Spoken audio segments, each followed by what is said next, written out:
Welcome to our video lecture series, Her Music Lives. This series highlights women composers from across the world and throughout the centuries who have written songs to express their identities and life circumstances.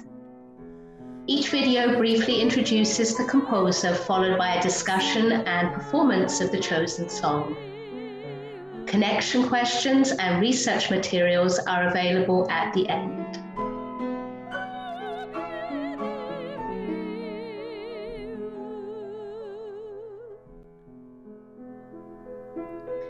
This episode in our video lecture series, Her Music Lives, features the Belgian-born composer René Winiarski, who often published her music under the pseudonym of Madame Poldowski.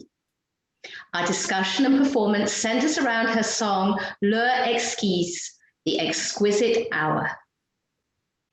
When we study the women whose songs we love, I'm always curious to know about the person herself and what drove her to write and publish her music despite all the many obstacles to women composers throughout history. In Madame Poldowski's case, I believe she may have been driven at least partially by grief, because though she had published 2 songs under her real name, it wasn't until just after her son's death that she started going by her pseudonym of Poldowski and really publishing her works in earnest. Another reason might have been the company she kept of many famed opera singers. Dame Nellie Melba was a friend and mentor of hers for many years. This song, L'heure exquise, was written for her friend Murray Davy, who was also a famous international opera singer. And Poldowski was the real thing. Her impressionistic settings of the symbolist poet Paul Verlaine also showed her preference for high-quality texts that helped to elevate her songs to the highest levels. L'heure exquise is as brilliant as any art song, or in this case, mélodie, ever written.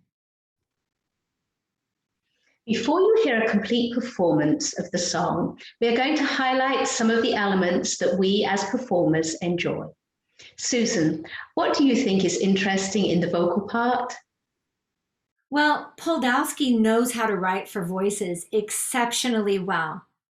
This breathless, intimate song about 2 lovers meeting in the woods on a moonlit night virtually scintillates with excitement, anticipation, fulfillment in the big piano solo, and satisfaction bordering on the ethereal at the end. Oh my, what a ride. One can see Poldowski's preference for opera and drama in this song. Let me walk you through it. Listen for the mood she creates in the impressionistic piano part under the lyric vocal line in the A section. Symbolically, the white moon, la lune blanche, may mean the purity of the lovers, never having consummated a relationship that way before. It depicts the light shimmering, even quivering in anticipation. When she hears her lover's voice through the woods, listen for her outburst of joy.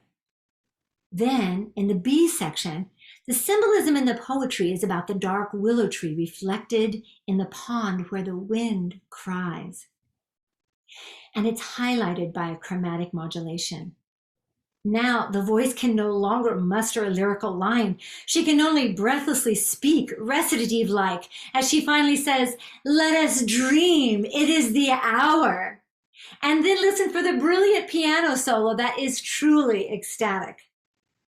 When it all calms down again, she sings, "A vast and tender calm descends, seemingly from the stars, iridescent.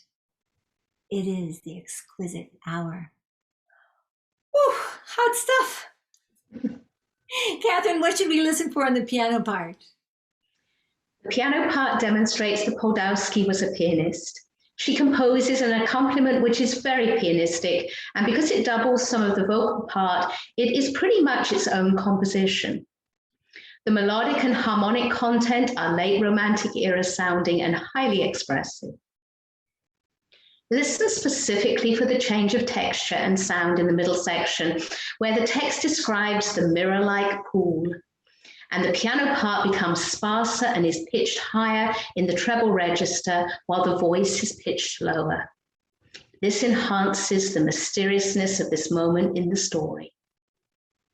The last line of text, which is the title of the song, "It is the exquisite hour," is accompanied by beautiful arpeggiated chords, which set in the treble register give the concluding vocal phrase an ethereal and magical sound. We will now perform Poldowski's exquise.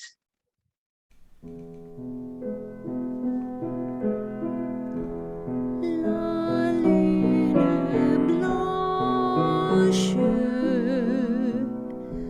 lui donne les bois de chaque branche par des voix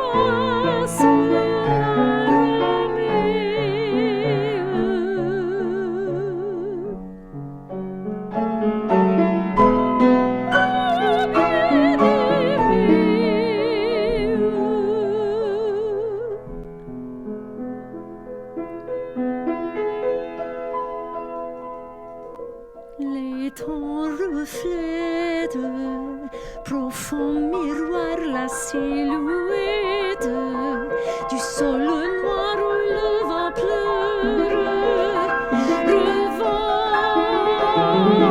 ses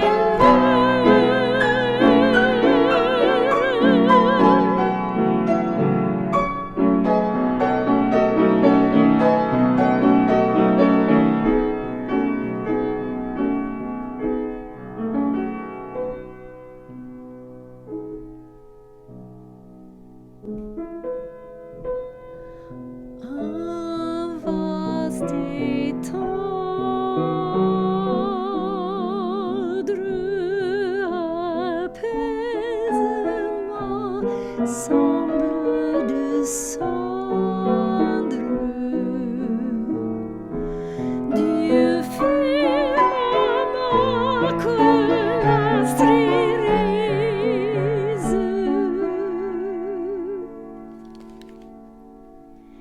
C'est l'heure exquise.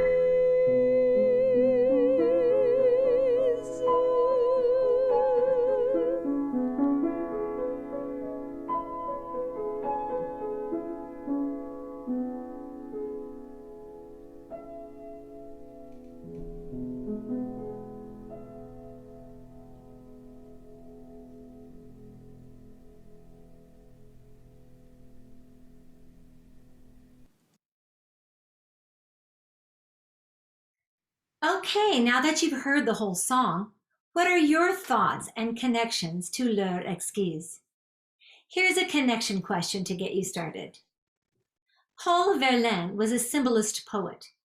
How does Poldowski create the images in Verlaine's poetry and the sounds in her music?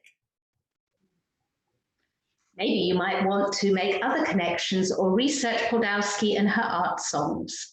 If so, there are additional connection questions and tools at the end of the video. Thanks for watching.